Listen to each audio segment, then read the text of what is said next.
உனக்காக ஆறுதல் சொல்வதற்காக நான் வந்திருக்கிறேன். உனக்கு தேவையான ஆறுதல் வார்த்தைகள் என்னிடமிருந்து உனக்கு வந்து கொண்டே இருக்கும். அப்படி வந்து கொண்டிருக்கும் போது எனக்கு இவர்களோ அவர்களோ ஆறுதலாக இல்லை என்று ஏன் நினைத்து நீ கவலைப்பட்டு கொண்டிருக்கின்றாய்? அவ்வப்போதில் உன் மனதில் தோன்றும் குழப்பங்களுக்கு ஏதாவது ஒரு ரூபத்தில் வந்து உனக்கு நல்ல ஆறுதலை தந்து கொண்டுதானே இருக்கின்றேன். உன் குழப்பம் தீரும் அளவுக்கு நல்ல பதிலை நான் தந்து கொண்டுதானே இருக்கின்றேன். ஏன் அது உனக்கு தெரியவில்லையா? அப்படி இருந்தும் நீ எதையோ நினைத்து கவலைப்படுவது ஏன்? சில காலங்கள் இப்படி இருக்கும். பிறகு அவர்கள் மாறி உன்னிடம் நல்ல விதமாகவே பேசுவார்கள். உன்னுடைய கவனம் முழுவதும் உன் கடமையில் வைத்தால் போதும். மற்றவர்களை நீ என்னிடம் பிரார்த்தித்தபடி நான் சரியாக்கி உன்னிடம் ஒப்படைக்கின்றேன். உன் மனதளவில் ஏற்படும் முன்னேற்றம் அப்படியே மேற்கொண்டு தொடர்ந்து கொண்டே இருக்கட்டும். மற்றவையெல்லாம் நல்லபடியாகவே நடக்கட்டும். உன்னுடைய வாழ்க்கையில் நீ சந்திக்கும் ஒவ்வொருத்தருமே உனக்காக அனுப்பப்பட்டவர்கள். அவர்கள் உன் வாழ்வில் வர காரணம் நீ செய்த பூர்வ ஜென்ம கர்ம வினைகளாகும். நீ யாரை பார்த்தாலும் அது உனக்கும் அவர்களுக்கும் ஏதோ ஒரு விதத்தில் தொடர்பு இருக்கிறது என்று அர்த்தம். பூர்வ ஜென்ம பந்தம் இருந்தால் மட்டுமே, பூர்வ ஜென்ம கர்ம வினைகள் இருந்தால் மட்டுமே நீ ஒருவரை சந்திக்க முடியும். குடும்பத்தில் நிம்மதி இல்லை, ஒரே பிரச்சனை என்று அழுது கொண்டே இருந்தாய் அல்லவா? ஒரு பிரச்சனை முடிந்தால் ஒரு பிரச்சனை திரும்ப திரும்ப வந்து கொண்டே இருக்கிறது. எப்போதும் வாக்குவாதமாகவே என் குடும்பம் இருக்கிறது, என்னை என் குடும்பத்தினரே புரிந்து கொள்ளவில்லை என்றெல்லாம் நீ புலம்புவதை நான் பார்த்திருக்கின்றேன். அது எல்லாவற்றிற்கும் காரணம் உன்னுடைய கர்மா. உன் குடும்பத்தில் உள்ள சிக்கல்கள் எல்லாவற்றையுமே தீர்ப்பதற்கு உன் கர்ம வினையை நீ குறைக்க வேண்டும். விரைவில் உன் குடும்பத்தில் நல்லது நடக்க நீ கர்ம வினையை குறைக்க வேண்டும். அதற்கெல்லாம் என்ன செய்ய வேண்டும் என்று கேட்காதே. நானோ உனக்கு பல முறை சொல்லியிருக்கின்றேன். உன் சகோதரனுக்கு நல்லது நடக்கும், கவலையப்படாதே. உன் தாயின் உடல்நலம் சரியாகும், பயப்படாதே. உன் சகோதரியின் வாழ்க்கையில் நல்ல ஒரு திருப்பம் வரும். மனக்குழப்பத்தை ஏற்படுத்தி கொள்ளாதே. நீயும் மகிழ்ச்சியாகவே வாழ்வாய், சந்தோஷமாகவே வாழ்வாய். வாரிசு இல்லாத உன் குடும்பத்தில் மழலை சத்தம் அடுத்த 10 மாதத்தில் கேட்கும். பட்ட துன்பங்கள் முடிவுக்கு வரும். தேவையின்றி கவலைப்படுவதை உடனே நிறுத்து. நல்லது நடக்க வேண்டும் என்று எனக்கு முன்னால் வந்து ஒரு தீபம் ஏற்று. உன் வாழ்வில் பல நல்லதுகளை நான் கொண்டு வந்து சேர்க்கிறேன். உன்னுடைய குடும்பத்தில் நிம்மதி பிறக்கும். உன் பிரச்சனை முடிந்துவிடும். உன்னுடைய இல்லத்தில் இருக்கின்ற வாக்குவாதம் எல்லாமே தீர்ந்துவிடும். உன் குடும்பத்தினரை யாரும் உன்னை புரிந்து கொள்ளவில்லை என்று கவலைப்பட்டு கொண்டிருந்தாய் அல்லவா? அதுவும் சரியாகும். உன்னுடைய சிக்கல்கள் எல்லாமே தீர்ந்துவிடும். கவலையின்றி நிம்மதியாக இரு. என்னுடைய நாமத்தை நீ ஜெபித்து கொண்டே இரு. எனக்காக ஒரே ஒரு தீபம் ஏற்று, எல்லாம் சரியாகும். உன்னை தேடி யதார்த்தமாக ஒருவர் வருகிறார் என்றால் அவர் எதற்காக வருகிறார் தெரியுமா? இந்த இடத்திற்கு போனால் கிடைக்கும் என்ற நம்பிக்கையோடு தான் வருகிறார். உன்னால் கொடுக்க முடியும் என்ற நம்பிக்கையோடு தான் வருகிறார். அவருக்கு இருக்கும் நம்பிக்கை உனக்கு இல்லையா? உன்னால் கொடுக்க முடியவில்லையா? எல்லாம் முடியும். நீ ஒரே ஒரு முறை கொடுத்துப்பார். உன்னால் இல்லை என்று சொல்ல முடியாத அளவுக்கு எல்லாமே உன்னை தேடி தானாக வரும். அகண்ட பிரார்த்தனையை நீங்கள் மேற்கொண்டு பாருங்கள். சக மனித உயிர்களின் துன்பத் துயரங்களை காணும்போது இறைவனிடம் அவர்கள் நலம் வாழ மன்றாடி பிரார்த்தனை செய்யுங்கள். இது உங்களின் துயரத்தை நீங்கள் இறையிடம் கூறாமலேயே போக்கக்கூடிய நல்வழியை அமைத்து தரும். நம்மிடம் உள்ளதை நம்மால் முடிந்ததை செய்வது, மற்றவர்கள் நன்றாக இருக்க வேண்டும் என்ற எண்ணம் படைத்தவன் மட்டுமே புண்ணியத்தை செய்ய வேண்டும் என்று நினைப்பான். அப்படிப்பட்ட நல்ல மனம் ஒன்றே போதும் புண்ணியம் செய்வதற்கு. ஆம், புண்ணியம் செய்ய மனம் வேண்டுமே தவிர பணம் தேவையில்லை. உங்கள் மனம் நல்லதையே நினைக்கட்டும், அதுவும் மற்றவர்களுக்காக இருக்கட்டும். இதுதான் புண்ணியம். மற்றவர்களின் துக்கங்களை உங்களது என்று எண்ணி வருந்தி பாருங்கள். உங்களுக்கு கிடைக்காவிட்டாலும் பரவாயில்லை, மற்றவர்களுக்காவது கிடைக்கட்டும் என்று வேண்டிக் கொள்ளுங்கள். மனமுருக வேண்டிக் கொள்ளுங்கள், மனதார வேண்டிக் கொள்ளுங்கள். அனைத்து உயிர்களுக்கும் உங்களுக்கும் தொடர்பு உண்டு என்று எண்ணிக்கொள்ளுங்கள். உங்களால் அனைவருக்கும் அன்பான ஆதரவான எண்ணங்களை அளிக்க முடியும் என்று நினைத்து பாருங்கள். உங்கள் எண்ணங்கள் அனைத்தையும் நிறைவேற்றும் என்று நம்புங்கள். இறைவனை துணைக்கு அழையுங்கள். மற்றவர்களுக்காக உதவ இறைவனிடம் நீங்கள் வேண்டுங்கள். தன்னலமற்ற எண்ணத்தை இவ்வுலகில் பரவ விடுங்கள். அனைவரும் உங்களுக்கு அன்பானவர்களாக மாறிவிடுவார்கள். உங்கள் உள்ளம் மகிழ்ச்சியாகிவிடும். அனைவரும் நிம்மதியாக வாழ்வார்கள். அந்த மகா புண்ணியம் உங்களை மட்டுமே வந்து சேரும். இந்த புண்ணிய செயலுக்கு நீங்கள் செலவு செய்தது என்ன? பிரார்த்தனை மட்டுமே, வேறு ஒன்றுமே கிடையாதே. ஒரு பைசா கூட நீங்கள் செலவு செய்யவில்லை. எங்கும் அலையவும் இல்லை. யாரிடமும் கோபமும் கொள்ளவில்லை. பொய்யும் கூறவில்லை. யாரிடமும் எதற்காகவும் நீங்கள் கையேந்தவும் இல்லை. யாரும் உங்களை குறை கூறப் போவதும் இல்லை. எதையும் நீங்கள் இழக்கப் போவதும் இல்லை. எதையும் இழக்காமல் நீங்கள் புண்ணியத்தை மட்டுமே சம்பாதித்திருக்கிறீர்கள். சரி, இதை எப்படி நாம் செயல் வடிவத்திற்கு கொண்டு வருவது என்பதை பார்ப்போமா? இதை செயல் வடிவத்திற்கு கொண்டு வருவது மிக மிக எளிது. தினமும் ஏதேனும் ஒரு நேரத்தில் யாராவது ஒருவர் நன்றாக இருக்க வேண்டும் என்று எண்ணி பழகிக்கொள்ளுங்கள். இதற்காக நேரம் காலம் எல்லாம் பார்க்க தேவையில்லை. எந்த நேரத்திலும் யாருக்காகவும் எண்ணிக்கொள்ளலாம். ஆரம்பத்தில் சொந்த பந்தங்களுக்காக வேண்டிக் கொள்ளுங்கள். நாளடைவில் கண்ணில் படும் அனைவருக்காகவும் வேண்டிக் கொள்வீர்கள். நாட்கள் செல்ல செல்ல நீங்கள் கேள்விப்பட்டவர்களுக்காகவும் அவர்கள் நல்ல முறையில் வாழவும் நீங்கள் எண்ண துவங்குவீர்கள். நீங்கள் வேண்டிக் கொள்ளும் நபர் பற்றி கவலைப்படாதீர்கள். அவர் எவ்வளவு மோசமானவராக இருந்தாலும் அவர் நல்ல முறையில் வாழ வேண்டும் என்று நீங்கள் வேண்டிக் கொள்ளுங்கள். ஒரு ஆம்புலன்ஸ் வண்டி சத்தம் கேட்கும் போதெல்லாம் அதில் பயணம் செய்பவர் நல்ல முறையில் குணமடைய இறைவனை வேண்டிக் கொள்ளுங்கள். யாரோ ஒருவர் விபத்தில் அடிபட்டு விட்டார் என்று கேள்விப்பட்டால் அவர் உடல் நலம் பெற எண்ணிக்கொள்ளுங்கள். மனிதர்கள் மட்டுமல்ல, அனைத்து உயிர்களிடமும் இந்த செயலை நீங்கள் செய்யுங்கள். தெருவோரம் ஒரு மரம் வெட்டப்பட்டிருந்தால் அதற்காகவும் நீங்கள் எண்ணிக்கொள்ளுங்கள். அந்த மரத்தை வெட்டியவர் மேலும் சில மரங்களை நடட்டும் என்று வேண்டிக் கொள்ளுங்கள். வெட்டப்பட்ட மரம் மற்றவர்களின் வாழ்வாதாரத்திற்கு உதவட்டும் என்று எண்ணிக்கொள்ளுங்கள். உலகத்தில் உள்ள அனைவரும் நன்றாக இருக்கட்டும் என்று ஒற்றை வரியிலே முடித்து கொள்ளாதீர்கள். ஒவ்வொருவரையும் நினைவில் வைத்து தனிப்பட்ட முறையில் அவர்களுக்காக நீங்கள் நன்மைக்காக வேண்டிக் கொள்ளுங்கள். இதுபோல் அகண்ட பிரார்த்தனையை மேற்கொள்ளுங்கள். மிக பெரிய புண்ணியம் உங்களை வந்து சேரும். இப்படியெல்லாம் செய்ய முடியுமா கேட்டால் நிச்சயமாகவே செய்ய முடியும். இந்த எண்ணங்களுக்காக நீங்கள் பணமாக செலவு செய்ய வேண்டியது எதுவுமே கிடையாது. ஆனால் இதன் மூலம் கிடைப்பதோ மிக பெரிய புண்ணியம். எனவே புண்ணியம் செய்ய எதுவும் பணம் ஏதும் தேவையில்லை.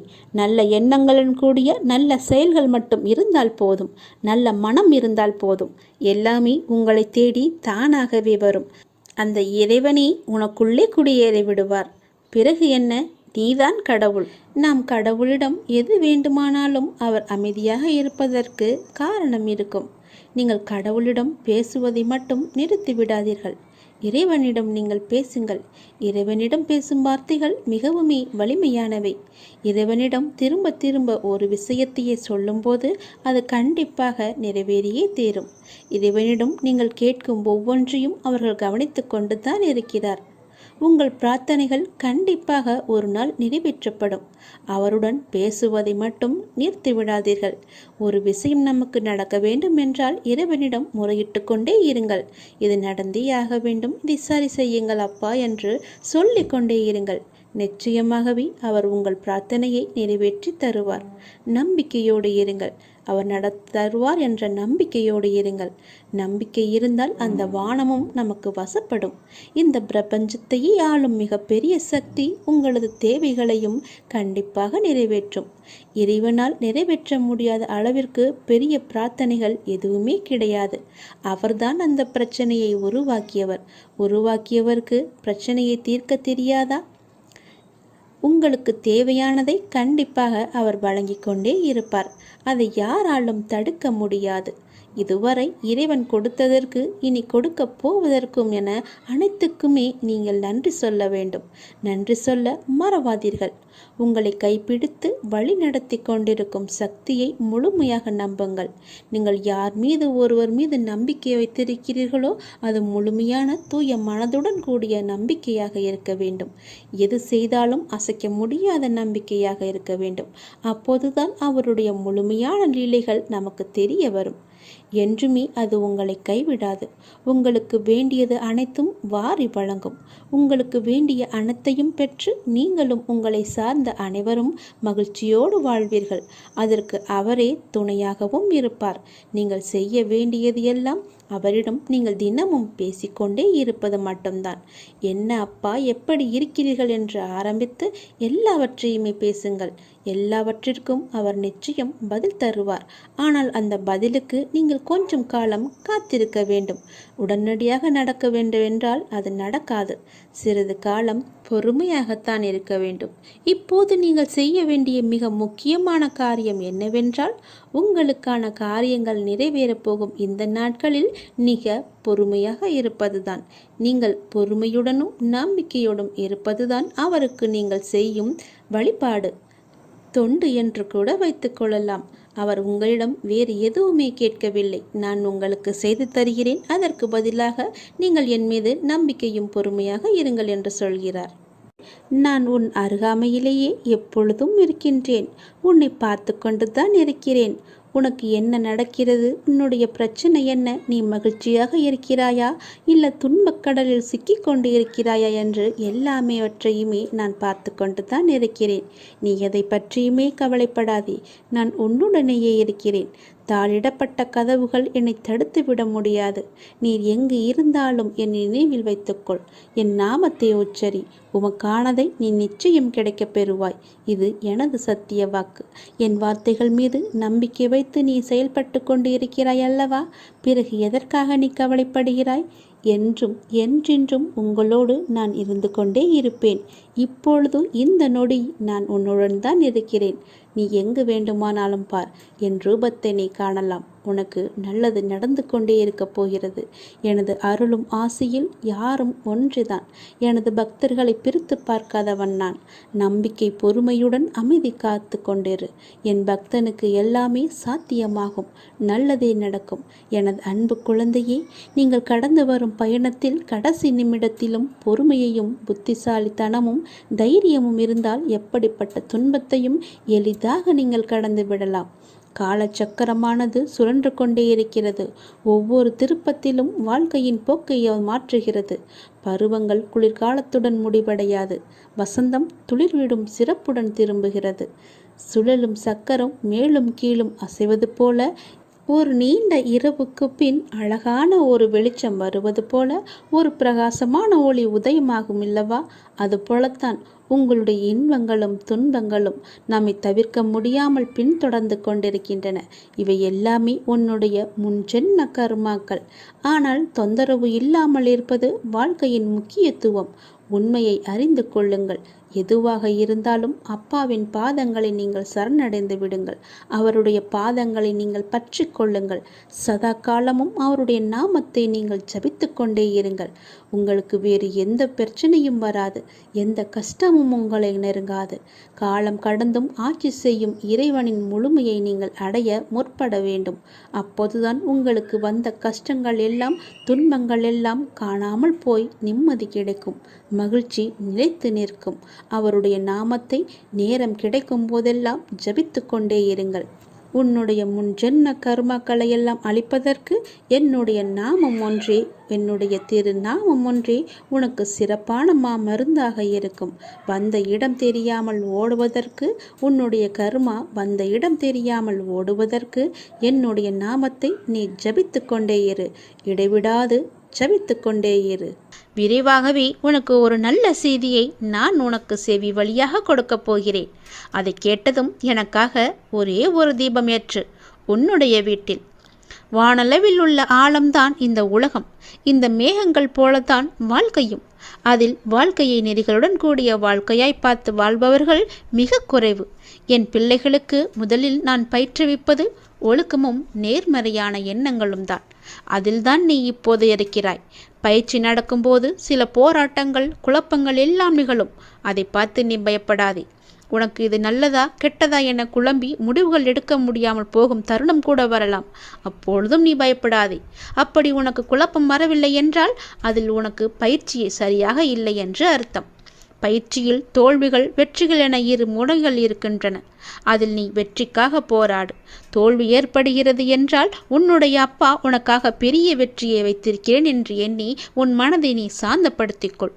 தோல்வி எதிர்நோக்குபவர்கள் சாதனையாளர்கள் என்பதை மனதில் வைத்து என்மேல் நம்பிக்கை வைத்து பொறுமையுடன் காத்து கொண்டிரு. விரைவாகவே நீ கேட்ட நல்ல செய்தியை நான் உனக்கு கொடுக்கப் போகிறேன். அந்த விரைவில் நல்ல செய்தி என் வழியே உன் வீட்டிற்கு வரும். உன் வீடு தேடி வரும். கவலையே படாதே. இனி நீ மகிழ்ச்சியாக இருப்பாய். அந்த செய்தி உன் செவி வந்து சேரும் நேரம் எனக்காக உன் வீட்டில் ஒரே ஒரு தீபம் ஏற்று. உன் தீபத்தின் வழியாக நான் உனக்கு காட்சி தருவேன். உன்னை சுற்றி பார்க்கும் இடமெல்லாம் நானே காட்சி தருவேன். எங்கு பார்த்தாலும் என்னுடைய ரூபமே உனக்கு தெரியும். அதிலிருந்தே நீ தெரிந்து கொள். எனக்கு அப்பனின் அருள் இருக்கிறது என்றும் அப்பன் சொன்னபடியே எல்லாம் நடக்கும் என்றும் உன் மனதை நீ தைரியமாக வைத்துக்கொள். சந்தோஷமாக வைத்துக்கொள். நீ கேட்ட நல்ல செய்திக்கான முதல் அறிகுறி என்னுடைய காட்சித்தான். ஒளியின் ரூபமாக நான் உன் வீட்டிற்கு வருவேன். வந்து உனக்கு காட்சி தருவேன். நீ எங்கு பார்த்தாலும் நான் உன் வீட்டில் முழுவதுமாக இருப்பேன். அப்பொழுது தெரிந்து கொள்ளலாம். நான் கேட்ட நல்ல செய்தியை கொடுக்க என் அப்பா தயாராக இருக்கிறார். அதை பெறுவதற்கு நான் தயாராக இருக்க வேண்டும் என்ற ஆர்வத்தோடு இரு. மகிழ்ச்சியோடு இரு. எல்லாம் எனக்கு தெரியும். நான் பார்த்து கொள்கிறேன். உனக்கானது உன்னிடத்தில் விரைவாகவே வந்து சேரும். அந்த செய்தி வந்து சேரும் நேரம் அதை மட்டும் மறந்து விடாதே. ஒரே ஒரு தீபம் ஏற்று. அப்பிறகு பார் உன் வாழ்வு எப்படி இருக்கும் என்று. மிக மகிழ்ச்சியாக ஒளிமயமாக உன் வாழ்வும் இனிக்கும். உன் வீடும் ஜொலிக்கும்.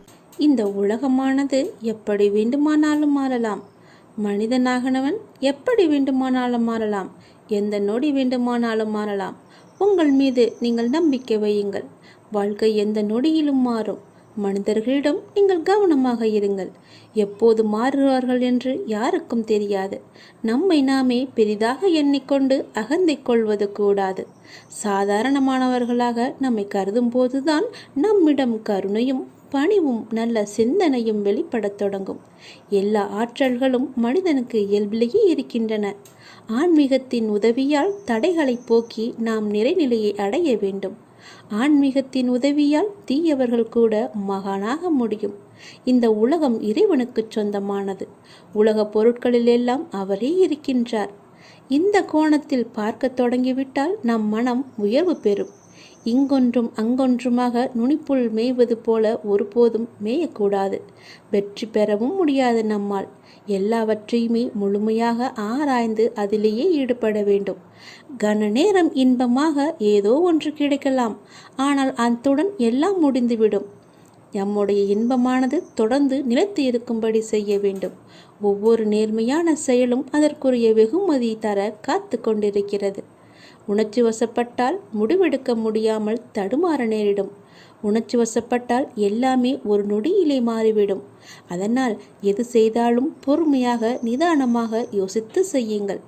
கடந்ததை பற்றி வருந்தவோ வருவது பற்றி கற்பனை செய்யவோ வேண்டாம். முயற்சிக்குரிய பலன் ஒருவனுக்கு நிச்சயம் கிடைத்தே தீரும். எதை கண்டுமே நீங்கள் எரிச்சல் படாதீர்கள். எல்லாவற்றையுமே நீங்கள் ஒரு அனுபவ பாடமாக எடுத்துக்கொள்ளுங்கள். நமக்கு எது நடந்தாலும் இது ஒரு அனுபவம் என்று எண்ணிக்கொள்ளுங்கள். மனசாட்சிக்கு கட்டுப்பட்டு நடந்தால் உங்களுடைய வாழ்வு நலம் பெறும். மனம் என்பது கடவுளின் கையில் ஒரு கருவியாக இருக்க வேண்டும். கடவுள் விரும்பும் வழிபாடு உழைப்பு ஒன்றுதான். அவருடைய விருப்பத்தை நாம் பூர்த்தி செய்ய வேண்டும். கடவுள் நம்பிக்கை ஒன்றே மனிதனுக்கு உண்மையான உதவி. கடவுளின் விருப்பப்படி நடக்கட்டும் என எல்லாவற்றையுமே விட்டுவிடுங்கள். உங்கள் தலைகளில் நீங்கள் பாரத்தை ஏற்றிக்கொள்ளாதீர்கள். உங்களுக்கு இன்று நடப்பது எல்லாமே அவருடைய விருப்பப்படிதான் நடக்கின்றது. அவர் விரும்பாமல் எதுவும் உங்களுக்கு நடக்காது. அதனால் அவர் விருப்பப்படி வருவதை அவருடைய போக்கிலேயே விட்டுவிடுங்கள். கடவுளிடம் எல்லாம் நன்றாக இருக்க வேண்டும் என்று பிரார்த்தனை செய்யுங்கள். எல்லாம் உங்கள் இஷ்டப்படியே நடக்கட்டும் என்று அவரிடம் விட்டுவிடுங்கள். நீங்கள் எது செய்தாலும் எனக்கு நன்மையாக மட்டும்தான் இருக்கும் என்று அவர் மீது நீங்கள் நம்பிக்கை கொள்ளுங்கள். மற்ற எல்லாவற்றையும் அவரே பார்த்து கொள்வார். நீங்கள் பயமின்றி நிம்மதியாக கவலைப்படாமல் சந்தோஷமாகவே இருக்கலாம். உனக்கு உள்ள பிரச்சனைகளை பற்றி எனக்கு தெரியாது என்று நினைத்து கொண்டிருக்கிறாய். உன்னுடைய பிரச்சனை என்ன, எப்படி வந்தது, எதனால் வந்தது என எல்லாமே எனக்கு தெரியும். உன் பிரச்சனைகளை நினைத்து நினைத்து உன் வாழ்நாளில் இருக்கும் நிம்மதியை இழந்து நீ தவித்து கொண்டிருக்கிறாய். உன் மனதை ரணப்படுத்தி கொண்டு எரிச்சல் பட்டு வாழ்க்கையையே ரணமாக்கி வைத்திருக்கிறாய். அதை எப்படி சரி செய்வது என்று தெரியாமல் இருண்ட காட்டில் நுழைந்தது போல திக்கிட்டு இருக்கிறாய். இதனால் வாழும் வாழ்க்கையே உனக்கு நரகமாக தோன்றுகிறது. ஒரு விஷயம் உனக்கு பிடிக்கவில்லை என்றால் அதை நீ விட்டுவிடு. விரும்பாமல் ஏற்றுக்கொள்வது சரியல்ல. உனக்கு நீயே செய்யும் தீமை. உனக்கு நீயே வேஷம் போடுகிறாய் என்று அர்த்தம். உனக்கு அது நிம்மதி தராது. மற்றவர்களுக்கும் நிம்மதி இல்லாத சூழலை உருவாக்கும். அதை விட்டு நகன்று விடுவதுதான் சிறந்தது உனக்கு. அமைதியாய் போவதில் தவறு இல்லை. ஆனால் அந்த அமைதியை ஏற்க முடியாமல் சில பேர் இருப்பார்கள். காரணம், உன்னிடம் பேசி பழகிவிட்டார்கள். அவர்களுக்கு அது ஏற்றுக்கொள்ளக்கூடியதாக இருக்காது.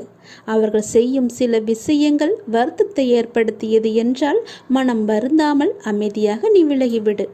அவர்களுக்கு நீ விட்டு சென்றதாக தோன்றும். உண்மையான காரணத்தை அவர்களுக்கு நீ உணர்த்த வேண்டுமென்று அழையாதே. உன்னை புரிந்தவர்களாக இருந்தால் அது அவர்களுக்கு தெரியும். அவர்கள் செய்த தவறு என்ன, எதற்காக நீ அமைதியாக இருக்கிறாய் என்று. இதையெல்லாம் ஒரு விஷயமாக எடுத்துக்கொண்டு நீ கலங்காதே. அதை மற்றவர்களிடம் கோபமாய் வெளிப்படுத்துகிறாய். அப்படி அவர்கள் என்ன செய்தார்கள்? கோபத்தையும் எரிச்சலையும் விடு. உன்னை காயப்படுத்தினது நியாயமில்லைதான். அதற்காக அந்த கோபத்தை மற்றவர்களிடம் காண்பிப்பது மிகவும் தவறு. நிம்மதியுடனும் சந்தோஷத்துடனும் வாழ அதற்கான எல்லா முயற்சியிலும் உன்னை நான் ஈடுபடுத்தி செய்ய வைப்பேன். நானே துணை நின்று உன்னை காப்பேன். நீங்கள் வாழ பிறந்திருக்கிறீர்கள். வாழ்வை அனுபவித்து வாழ வேண்டும். அதற்கு தடையாக உள்ள கஷ்டங்களையும் பிரச்சனைகளையும் வேறு விதமான சூழல்களையும் நீக்கி எல்லாவற்றிலும் சம்பூர்ணமாக வாழ வேண்டும் என்பதே இந்த அப்பாவின் விருப்பம்.